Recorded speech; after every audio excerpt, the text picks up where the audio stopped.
with Coach Tom Wilson from Dowling Catholic High School. Thanks for coming on, Coach. I very much appreciate it. Thank you. Yes, sir. So, Coach Wilson and I, we're going to talk a little bit about his career, how he got to Dowling Catholic, and some advice he has for other coaches, and 19 years of coaching experience at the highest classification in Iowa. So, can you introduce yourself, Coach, and just share with the audience your background? Yeah, absolutely. Basically lived in Iowa my entire life, and grew up in a small town in central Iowa, and really a small town guy at heart. And then played Division III football for a few years, and became a head football coach at the age of 21 in a very small school in the state of Iowa, English Valleys, and I'm not sure I deserved that job, but I got that job, and certainly learned a lot, and a lot of it was from my mistakes, and stayed there 3 years, and then moved on to another school in the state of Iowa called Wilton, and a little bit bigger classification. Spent 2 years there, and then got the opportunity to be a grad assistant at Ball State University. So I spent 2 years there. Um, we had quite a bit of success when I was there. It was a great experience for me, really a big factor in my career. And then prior to going to Ball State, I had gotten married, and my wife is from Iowa. Actually, her dad was my head high school football coach, and we wanted to get back to the state, and I took a job at a fairly small school named Dyke New Hartford, up near Cedar Falls, Waterloo, in the state of Iowa, on the northeast side. Spent 8 years there. Really loved every minute of it, and got the opportunity to interview for the job at Dowling Catholic, and it's really has a great tradition. It was great before I ever got here, and honestly, I was pretty happy where I was at. And I first told them I didn't really think I would interview, and then they came back at me again and interviewed. And by the time I was done interviewing, I wanted the job, and um, I was able to basically uh, start and run the strength program here. Um, my first 5 years on the job, and really the last 14, I've been the head football coach and the athletic director, and it's been a great experience for us, and we've raised our kids here, and it's worked out pretty well. Awesome. So, tell me more about that experience being both the athletic director and the head football coach. Well, there's no way to really do it. I think in our classification in the state of Iowa, I think I'm the only one that's crazy enough to take both of them on. But to be honest with you, it can't be done without the people around me. And I've got people in our athletic department that help me a ton, and most of the time it's this time of year in the fall where obviously I have football responsibilities, but then. Um, it also has its benefits. I have my hands in all of our sports, but it's time management, and I've got a great football staff, and most of us have been together for several years now, and that is very helpful. So very time consuming, but worthwhile, and certainly a pleasure to be able to do both. Definitely. And you mentioned that you played Division III college football. Where exactly did you play? I was at Buena Vista and Storm Lake. It was the Iowa Conference back then. It's a different conference now as things change, but it's Buena Vista, Wartburg, Central, Simpson. Pretty good league in the state of Iowa, and great experience for me, and learned a lot, and I think it's helped me throughout my career. Yeah. And I'm also a Division III guy. I played at Gettysburg College in Pennsylvania. Yeah. And I know not exactly where you are, but I have my head coach from college. He actually moved out towards Minnesota Morris, so out in your direction at least. Yep. Absolutely, it is. Yeah. So, can you share some specific examples about how your experience as a Division III athlete have specifically helped you in both your roles as the athletic director and head coach? Well, to me, at the D3 level, it's about the true love of the game, and none of us are going pro as an athlete, and for some of us that's just what our ceiling is, or in my case, what it was, and um, even the kids that I coach today, I don't think they understand how good Division III football is, and there's an awful lot of good players out there, but for me, it was about connections. It was about staying in the game that you love. That I knew that coaching I was hoping was in my future as I was playing D3 ball, and I got to continue to learn, continue to play, continue to work, continue to sacrifice, and do all of those things that student athletes do at every level. And I really think that molds you as a person. I don't care what level it is.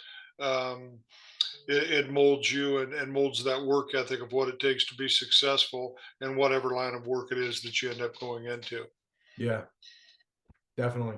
And on your Twitter profile, coach, it says team first. Yeah. So can you talk a little bit more about that and what that means for you? I was one of those coaches through the years that every year you would come up with a different slogan of what you felt would mean something for the team that you were about to coach. And some people go about it differently. Maybe the coaching staff figures that out. Maybe you have your seniors or your captains figure out what the slogan is. And I did that for several years. And it wasn't till about probably my fifth or sixth year here at Dowling uh, where I had come across Team First, that somebody had used that as I was doing my homework to look for things that really fit our program. And honestly, it hit me like a ton of bricks. And I thought, why do I ever have to change this ever again? Because every decision that we make, whether it's our work ethic, whether it's our accountability system, whether it's decisions that we make on playing time, um, whether it's how active our parents are in our program, and what I expect out of our coaches, it all comes back to a team first mentality. And I would love to be able to play 60, 70, 80 guys in every game on every Friday night, but it's not going to happen.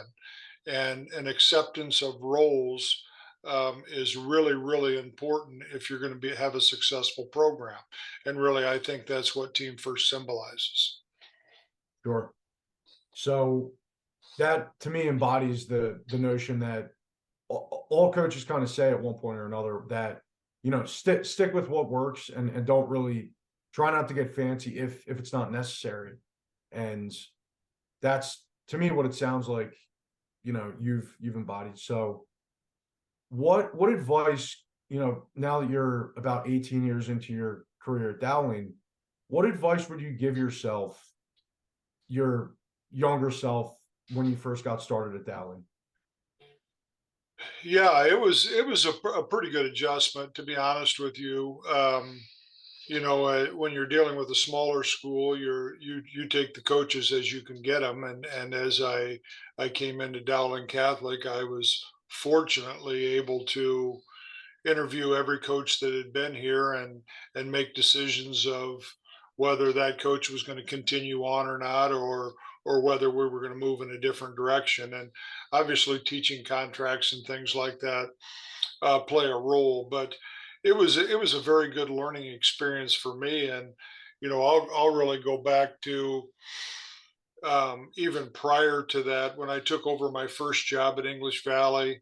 The coach was relatively young and passed away the year before, tragically, of a heart attack. And I walk in the next year being 21 years old into that job, and I can remember my high school coach, who was going to be my future father-in-law.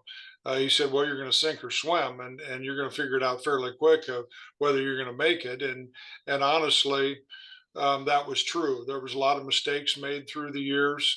Um, hopefully we did some things right, but I think one of the things that I realized that was important was really building relationships with kids and being somebody that's willing to mentor kids along the way. And as I went to Wilton, that continued to grow, but things really changed for me when I was at Ball State. I was around some phenomenal coaches and that have been very successful in their career.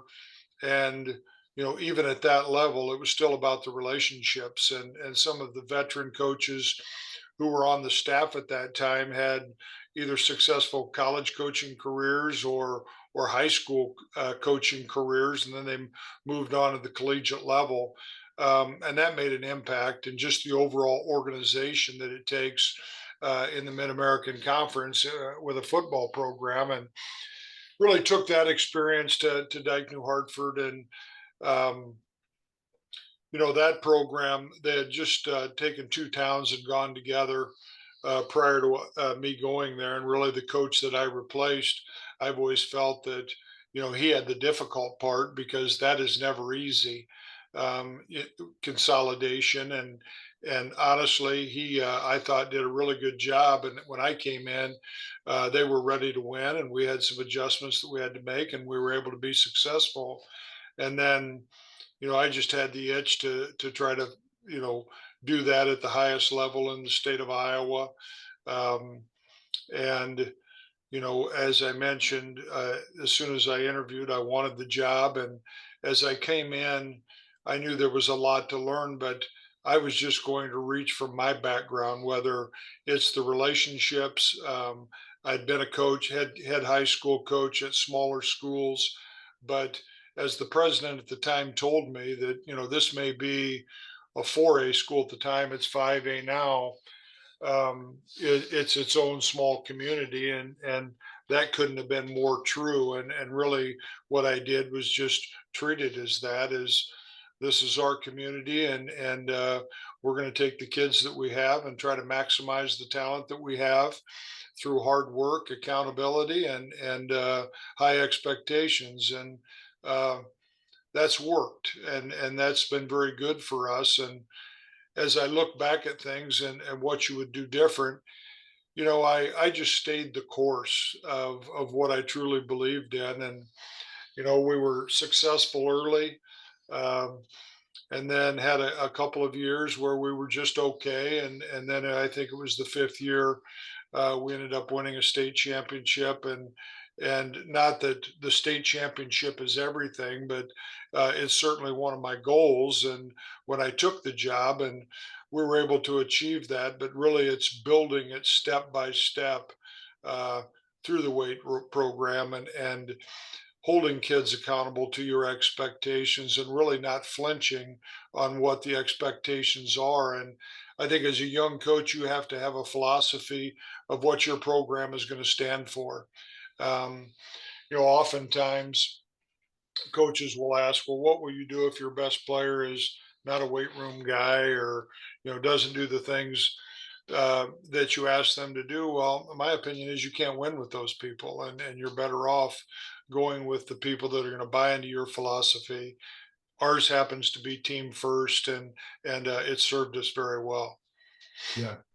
And earlier when you were explaining about your career, you talked about how your father-in-law said that you were going to figure out really soon you're either going to sink or you're going to swim. Uh, And to me, that sounds like it's it's more about the process. And when you're getting started, especially, it really sounds like you can't be focused on the outcome. You have to just do what you know is right and continue at that and stay the course, like you were just talking about. I think that's very true what you just said. I think as a young coach, I was more results driven.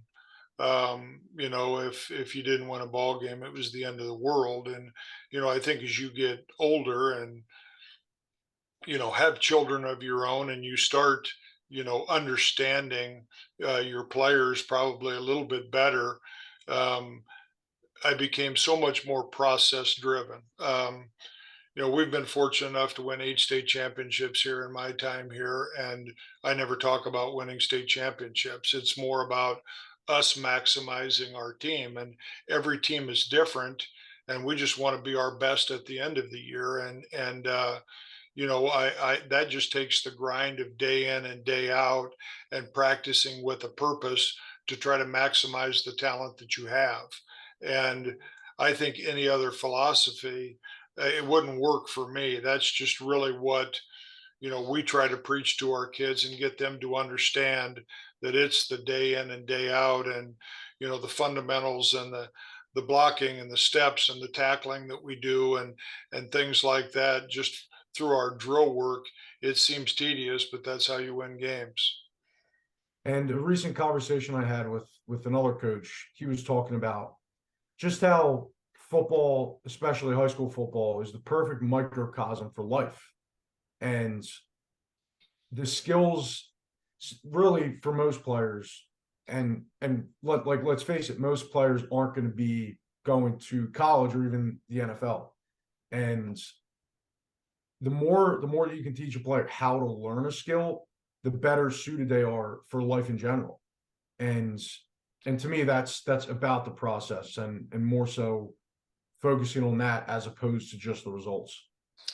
And I think one of the things that we preach to our kids quite a bit is to run towards your weaknesses, and I think it, a lot of people will take the easy way out and they'll focus on what they do well, and if things they don't do well, they try to avoid them. And really, we want to run towards that. That's a big part of our philosophy, whether it's in the classroom, whether it's in the weight room, whether it's on the playing field. Um, whatever you're not great at, let's make it better. That is something that we truly believe in. Yeah, well, that's how you grow, and that goes for anything. And especially for me, being a Division III guy, like I can tell you some of my coaches, like Coach Barry Streeter, Coach Aaron Brady. I've learned a lot from my coaches in that respect, and it sounds like you've had the same type of impact on, I'm sure over the years, hundreds of players, right? Well, you certainly hope so. We're fortunate to have some great kids, and it's but it's been an awful lot of fun, and through 30 some years of doing this, it doesn't get old. I mentioned my father-in-law, and he had had such an impact on me, and he's really why I got interested in coaching. And I came from a divorced household, and he ended up being a great mentor to me. Obviously we didn't know I was going to end up marrying his daughter someday, but I played quarterback for him, and that wasn't always easy, but it made an impact on me and proved that you can make an impact on young people. And I was fortunate to have other coaches as well, or just other people from my hometown that were made a big impact on me, and I wanted to do that for other people. That's what I felt I would be best at, and just through my experiences, um, I have felt that to be true. Now, do you get to every kid? No, but you give every kid a shot, and you try to do the best you can. And through the years, would sure hope that there's been a big impact on some. Yeah, well, that's all you can do. So, any last words of advice, Coach, you'd have for the audience here before we hop off today? Well, I just think, coaching today is probably as hard as it's ever been. The parental involvement, you've got clubs, you've got AAU teams, you've got 7-on-7. Our job isn't getting any easier, and parental expectations and managing that, I think for a high school coach, is getting increasingly difficult. But I think if we look at the big picture of if coaches understand what their why is, and understand, really why they were attracted to get into coaching, I don't care what the sport is. And if that's to, maximize young people and develop great young fathers, someday, and that they're successful in their professional life and become a great part of our society, or at least a positive in our society. I think we as coaches can still have a great impact, and at the end of the day, that's what's most important. Yes, sir. Well, Coach, I really appreciate you. Best of luck the rest of the season, and keep up the good work. All right, man. Appreciate you having me on. Thank you. Yes, sir.